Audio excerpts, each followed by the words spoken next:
fall asleep.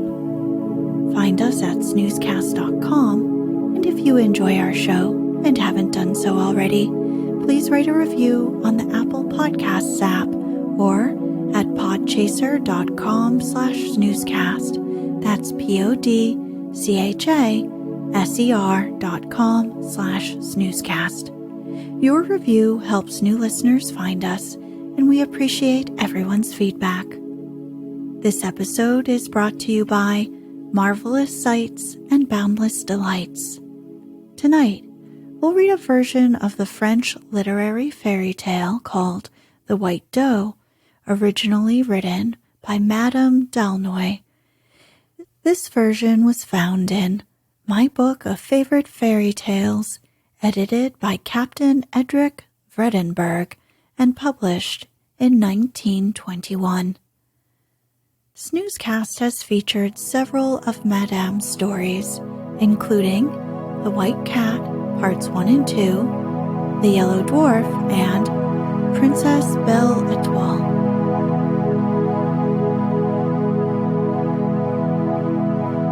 Let's get cozy. Close your eyes. Relax your body into the softness of your bed. Now, take a few deep breaths.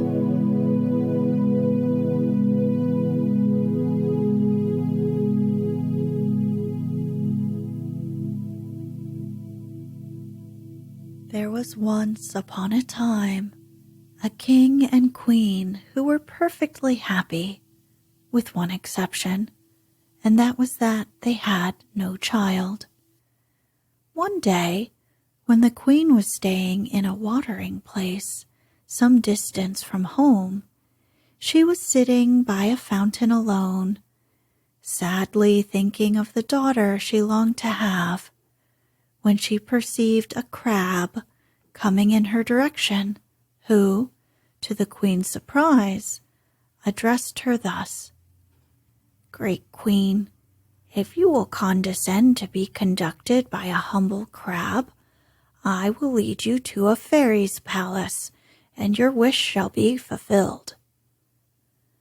"I would certainly come with you," replied the queen, "but I am afraid that I cannot walk backwards." The crab smiled, and transforming herself into a beautiful little old woman, said, "Now, madame, it is not necessary to go backwards. Come with me, and I beg of you to look upon me as your friend." She then escorted the queen to the most magnificent palace that could possibly be imagined. It was built entirely of diamonds. In this superb place dwelt 6 fairies who received the queen with the greatest respect, and each one presented her with a flower made of precious stones: a rose, tulip, an anemone, a columbine, a violet, and a carnation. "Madame," they said, "we have pleasure in telling you that soon you will have a daughter who you will name Désirée. Directly she arrives, do not fail to call upon us, for we will bestow all sorts of good gifts upon her. You have only to hold this bouquet and mention each flower, thinking of us, and be assured that we shall at once appear in your chamber." The queen, transported with joy and overcome with gratitude, threw herself upon their necks and warmly embraced them. She then spent several hours admiring the wonders of the palace and its gardens, and it was not until evening that she returned to her attendants, who were in a serious state of anxiety at the prolonged absence of Her Majesty. Not very long afterwards, when the Queen was once more at home in her royal palace, a baby princess was born, whom she named Désirée. Then, taking the bouquet into her hand, the Queen, one by one, pronounced the names of the flowers, when there immediately appeared, flying through the air in elegant chariots drawn by different kinds of birds, the 6 fairies who entered the apartment, bearing beautiful presents for the little baby. Marvelously fine linen, but so strong that it could be worn 100 years without going into holes. Lace of the finest, with the history of the world worked into its pattern. Toys of all descriptions that a child would love to play with, and a cradle ornamented with rubies and diamonds, and supported by 4 cupids ready to rock it should the baby cry. But, best of all, the fairies endowed the little princess with beauty and virtue and health and every good thing that could be desired. The Queen was thanking the fairies 1,000 times for all their favors, when the door opened and a crab appeared. "Ungrateful Queen," said the crab, "you have not deigned to remember me, the fairy of the fountain, and to punish your ingratitude, if the princess sees daylight before she is 15 years old, she will have cause to repent it, and it may cost her her life. It was well I took the form of a crab, for your friendship, instead of advancing, has gone backwards." Then, in spite of all the Queen and the fairies could say, the crab went backwards out of the door, leaving them in consternation, and it was long before they could decide what was best to be done. Then, with 3 waves of a wand, the fairies caused a high tower to spring up. It had neither door nor window.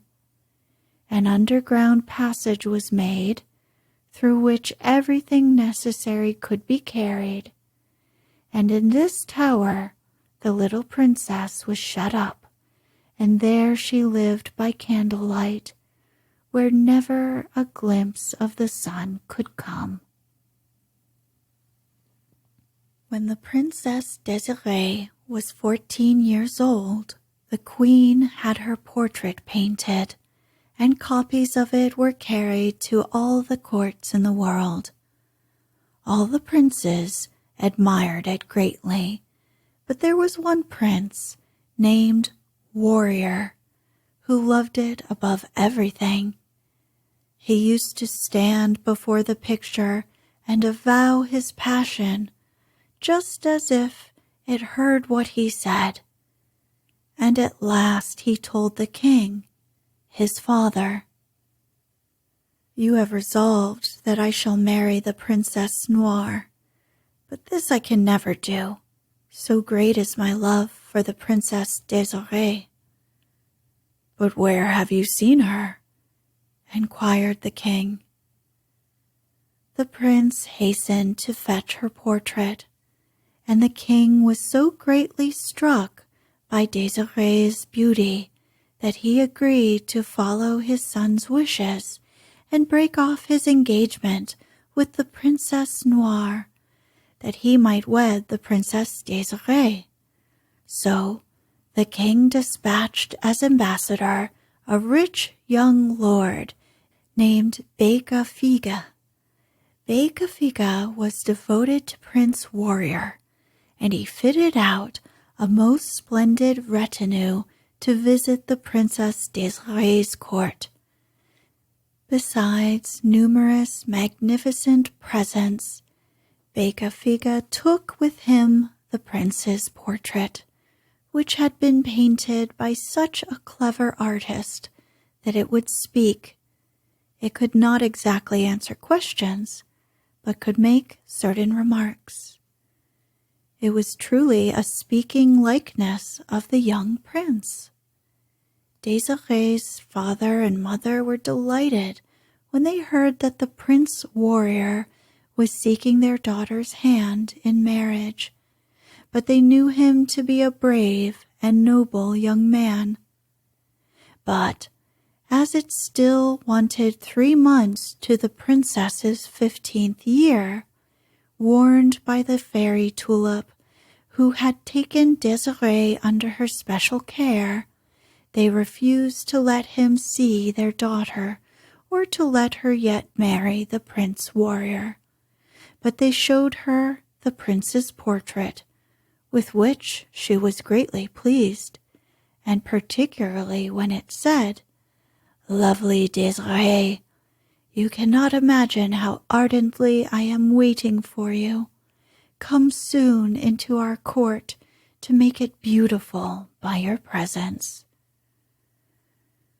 When Prince Warrior saw the ambassador return without Desiree, he was so terribly disappointed that he could neither eat nor sleep, and before long fell ill.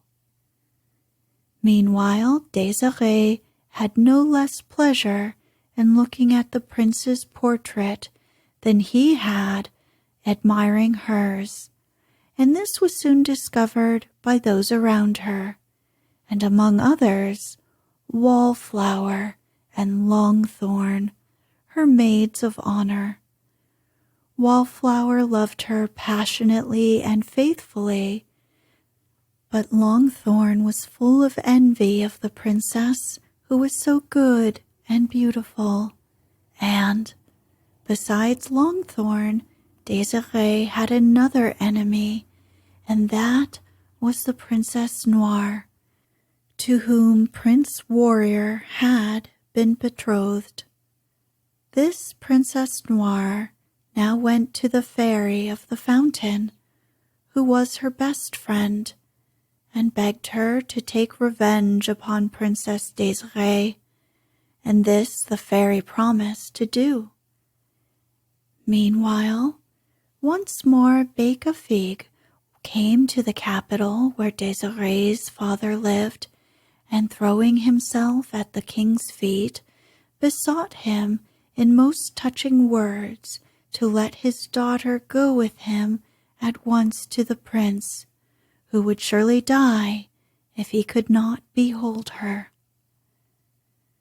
When Princess Desiree heard of the prince's illness, she suggested that she should set out without delay, but in a dark carriage, that only at night should be open to give her food. This plan was approved of, the ambassador was told, and he departed full of joy. So, in a carriage like a large, dark box, shut up with her lady-in-waiting and her 2 maids of honor, Wallflower and Longthorn, Princess Desiree departed for Prince Warrior's court. Perhaps you will remember that Longthorn did not like Princess Desiree, but she greatly admired Prince Warrior, for she had seen his portrait speaking, and she had told her mother, the lady-in-waiting, that she should die if he married Desiree. The king and queen had begged the lady-in-waiting to take the greatest of care of their dear daughter, and above all to be heedful that she did not see the light of day until her 15th birthday, saying that the ambassador had promised that until then she should be placed where there was no other light than that of candles. But now, as they drew near their destination, while it was broad daylight, the wicked woman, urged by her envious daughter Longthorn, all at once tore a large hole into the covering of the carriage with her hands. Then, for the first time, the Princess Desirée saw the light of day. Hardly had she perceived it when, uttering a deep sigh, she threw herself from the carriage and, in the form of a white fawn, fleetly fled into the forest nearby.